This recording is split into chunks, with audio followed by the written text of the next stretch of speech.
नमस्कार।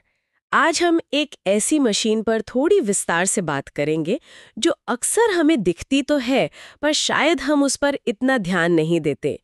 लेकिन ये हमारे आसपास की सफाई और सुरक्षा में, मतलब हमारे पर्यावरण को ठीक रखने में बहुत जरूरी भूमिका निभाती है। Vacuum truck. जी। हमारे पास इस पर बात करने के लिए कुछ अच्छे स्रोत भी हैं।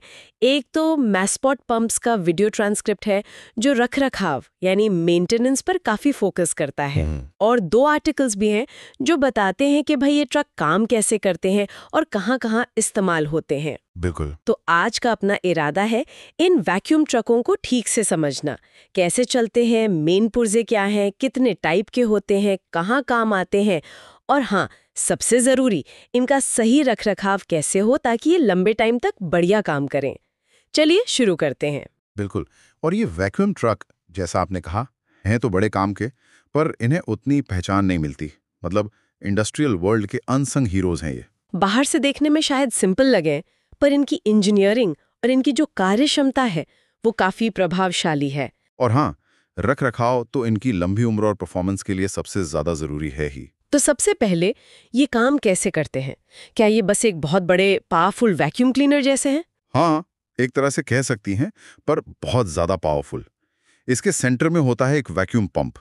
ये पंप क्या करता है, ट्रक का जो बड़ा स्टोरेज टैंक होता है ना, उसमें से हवा बाहर खींच लेता है। अच्छा। तो टैंक के अंदर हवा का दबाव, मतलब प्रेशर, बहुत कम हो जाता है। एक वैक्यूम बन जाता है।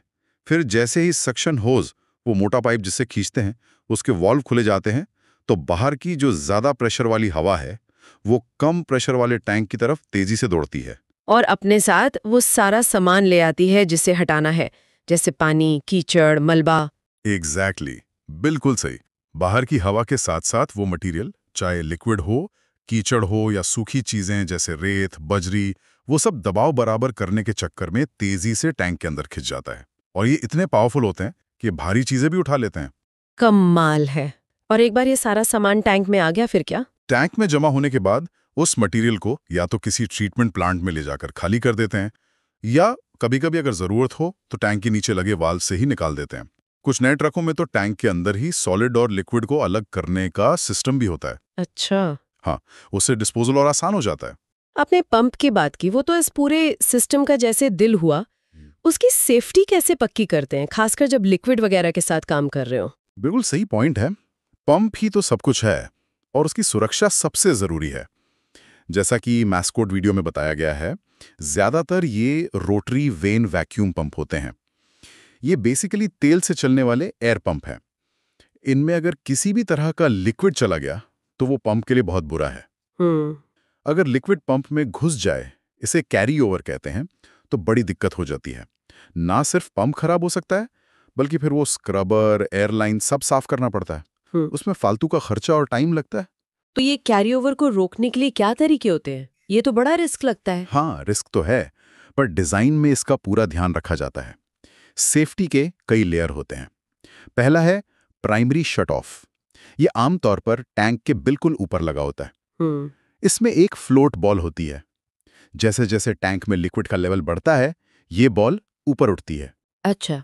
और हवा के रास्ते को ब्लॉक कर देती है, तो लिक्विड पंप तक पहुंच ही नहीं पाता। और अगर मान लीजिए किसी वजह से ये प्राइमरी वाला फेल हो गया, शायद कोई कचरा फंस गया उसमें। बिल्कुल हो सकता है। इसीलिए एक दूसरा सेफ्टी लेयर भी होता है, सेकेंडरी शट ऑफ।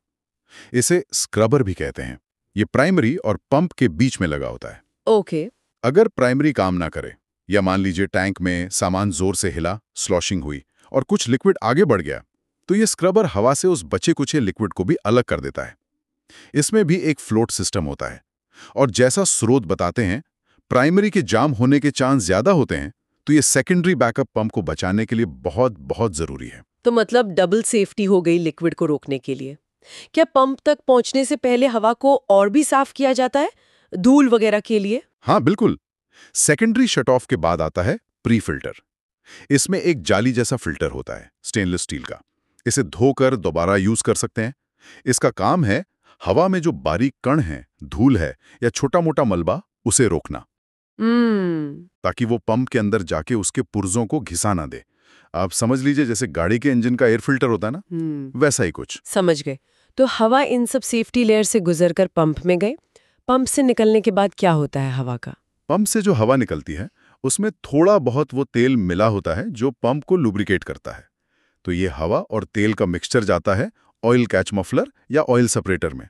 इसके दो काम हैं, एक तो हवा से तेल को अलग करना ताकि साफ हवा बाहर निकले और तेल वहीं रुक जाए। दूसरा ये पंप की आवाज को भी कम करता है, मतलब मफलर का काम भी करता है। अच्छा। इसके बाद साफ हवा बाहर एटमॉस्फेयर में छोड़ दी जाती है। और एक और बात, जब ट्रक प्रेशर मोड में काम करता है ना, मतलब टैंक से सामान बाहर धकेलना होता है, तब हवा इसी रास्ते से वापस टैंक में जाती है। इसलिए इस हिस्से का साफ रहना भी जरूरी है। और सिस्टम पर बहुत ज्यादा प्रेशर या वैक्यूम ना बन जाए, इसके लिए भी तो कुछ इंतजाम होगा। जी हाँ, बिल्कुल। उसके लिए होते हैं वैक्यूम रिलीफ वाल्व और प्रेशर रिलीफ वाल्व। ये एडजस्टेबल सेफ्टी वाल्व हैं, मतलब आप सेट कर सकते हैं कि कितने वैक्यूम या प्रेशर पर ये खुलें। जब वैक्यूम या प्रेशर उस सेट लिमिट से ज्यादा होता है तो ये वाल्व ऑटोमेटिकली खुल जाते हैं और एक्स्ट्रा वैक्यूम या प्रेशर रिलीज कर देते हैं, ताकि पंप या सिस्टम को नुकसान ना हो। बिल्कुल। हर पंप की एक मैक्सिमम कैपेसिटी होती है, तो इन वाल्व को सही लेवल पर सेट करना बहुत जरूरी है। और इन लेवल्स को देखने के लिए एक कॉम्बिनेशन वैक्यूम प्रेशर गेज लगा होता है, जो वैक्यूम इंच ऑफ मर्करी में और प्रेशर PSI में दोनों दिखाता है। अच्छा, और पंप चलता कैसे है और उसका लुब्रिकेशन? आपने कहा था तेल पंप का जीवन है। ये बात मैं स्पोर्ट वाले सोर्स में भी है और ये सच है। पंप को लगातार चिकनाई चाहिए। इसके लिए ट्रक पर एक अलग ऑयल टैंक होता है, उसमें पंप के लिए तेल रखते हैं। ये तेल ग्रेविटी से, मतलब अपने आप, एक लाइन और फिल्टर से होता हुआ पंप तक पहुंचता है। तो ऑयल सिस्टम का सही काम करना बहुत जरूरी है। और पंप को चलाने की पावर ट्रक के इंजन से मिलती है। इसे ड्राइव सिस्टम कहते हैं। ये अलग अलग ट्रक में अलग अलग हो सकता है। जैसे कभी PTO यानी पावर टेक ऑफ से सीधे चलता है, या कभी हाइड्रोलिक मोटर से। अच्छा। और कुछ ट्रकों में बदबू कम करने के लिए डिओडोराइजर सिस्टम भी लगा होता है। वो एग्जॉस्ट से निकलने वाली स्मेल को कम करता है। क्या ये सारे वैक्यूम ट्रक्स एक जैसे ही होते हैं या अलग-अलग काम के लिए अलग-अलग तरह के भी आते हैं? नहीं, काफ़ी वैरायटी होती है इनमें। ये इस पर डिपेंड करता है कि किस तरह का मटेरियल हटाना है और काम क्या है। जैसे स्रोतों के हिसाब से कुछ मेन टाइप हैं। एक तो है हाइड्रो एक्सकैवेशन ट्रक। ये बड़े इंटरेस्टिंग है। हाँ। ये पहले तेज धार पानी से मिट्टी को ढीला करते हैं, मतलब उसे घोल जैसा बना देते हैं, और फिर वैक्यूम से खींच लेते हैं। अरे वाह! ये तरीका तब बहुत काम आता है जब जमीन के नीचे नाजुक पाइपलाइन या केबल हो, जिन्हें फावड़े वगैरह से नुकसान हो सकता है। अच्छा, समझ गए। और फिर है ड्राई वैक्यूम ट्रक। नाम से ही पता चल रहा है, ये सूखी चीजें जैसे धूल, मिट्टी, रेत, बजरी या फैक्ट्री की राख वगैरह हटाने के काम आते हैं। इनमें स्पेशल फिल्टर होते हैं ताकि धूल हवा के साथ बाहर ना फैले। ठीक है। फिर आते हैं लिक्विड वेस्ट ट्रक। ये खास तौर पर सीवेज, कीचड़ और दूसरे तरल कचरे को हटाने के लिए डिजाइन होते हैं। इनके पंप बहुत पावरफुल होते हैं और टैंक अक्सर ऐसे मटेरियल के बने होते हैं जिन पर जंग ना लगे, क्योंकि ये काफी कोरोसिव लिक्विड से डील करते हैं। और फिर है कॉम्बिनेशन ट्रक। ये सबसे वर्सेटाइल होते हैं। ये सूखे और गीले दोनों तरह के कचरे को हैंडल कर सकते हैं। इनमें अक्सर पानी का जेट सिस्टम भी होता है, तो ये पाइपलाइन वगैरह साफ भी कर सकते हैं और फिर कचरा वैक्यूम भी कर सकते हैं। तो मतलब काम के हिसाब से सही ट्रक चुनना भी काफी जरूरी होगा। बिल्कुल। आपको सिर्फ ये नहीं देखना कि हटाना क्या है, बल्कि ये भी देखना है कि कितना हटाना है, साइट कैसी है, और हाँ, कोई लोकल नियम या कानून तो लागू नहीं होते, खासकर एनवायरनमेंट से जुड़े।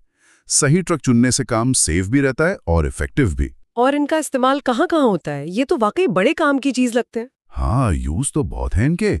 सबसे कॉमन शायद सीवर और सेप्टिक टैंक की सफाई है।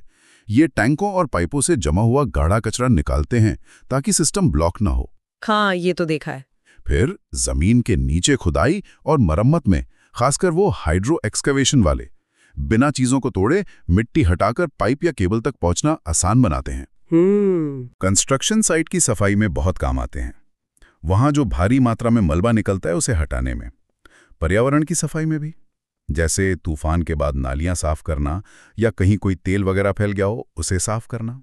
अच्छा। और एक बहुत जरूरी काम है खतरनाक कचरा हटाना, जैसे कोई केमिकल या इंडस्ट्रियल वेस्ट। इनके टैंक सील्ड होते हैं, तो ये खतरनाक चीजों को सेफली इकट्ठा करके ट्रांसपोर्ट करने के लिए एकदम सही है। इनमें सेफ्टी अलार्म वगैरह भी होते हैं। अगर हम पारंपरिक तरीकों से तुलना करें, जैसे हाथ से खोदना या नॉर्मल सफाई, तो इन ट्रकों के क्या फायदे हैं? फायदे तो कई हैं जो इन्हें बहुत पॉपुलर बनाते हैं। पहला तो ये गैर विनाशकारी हैं, मतलब जैसे हाइड्रो एक्सकवेशन में देखा, या आसपास की चीज़ों जैसे पाइपलाइन को नुकसान पहुंचाए बिना काम कर सकते हैं। हाँ, ये तो बड़ा फायदा है। दूसरा, ये अक्सर लागत प्रभावी होते हैं, क्योंकि इनसे काम जल्दी होता है और कम लोग लगते हैं, तो ओवरऑल कॉस्ट कम हो सकती है। अच्छा। तीसरा, ये बहुत कुशल हैं, बड़ी मात्रा में मटेरियल बहुत तेज़ी से हटा सकते हैं, टाइम बचता है। चौथा, ये सटीक होते हैं, जहां ज़रूरत है वहीं खुदाई या सफाई कर सकते हैं, पूरी जगह खोदने की ज़रूरत नहीं पड़ती। इससे बाद में भराव भी कम करना पड़ता है। और शायद तंग जगहों में भी काम कर लेते होंगे। हाँ, ये बहुमुखी भी हैं। ये ट्रक अक्सर कॉम्पैक्ट होते हैं और इनके होज लचीले होते हैं, तो ऐसी जगहों पर भी पहुंच जाते हैं जहां बड़ी मशीनें नहीं जा सकती। और सेफ्टी के लिहाज से भी ये बेहतर हुआ है। हाँ बिल्कुल, खासकर जब खतरनाक मटेरियल की बात हो, क्योंकि ये कचरे को सीधे टैंक में बंद कर देते हैं, तो वर्कर्स का उससे डायरेक्ट कांटेक्ट कम होता है और गंदगी फैलने का खतरा भी कम रहता है। ये पर्यावरण के नियमों का पालन करने में भी मदद करते हैं।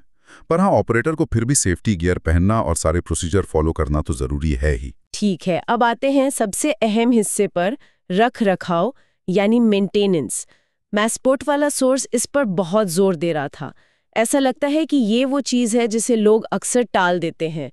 तो इसे रेगुलरली करना क्यों इतना ज़रूरी है और इसमें क्या-क्या चीज़ें शामिल हैं? आपने बिल्कुल सही पकड़ा। मेंटेनेंस बहुत ज्यादा जरूरी है। इसे नजरअंदाज करना मतलब बाद में बड़ी मुसीबत और बड़े खर्चे को दावत देना।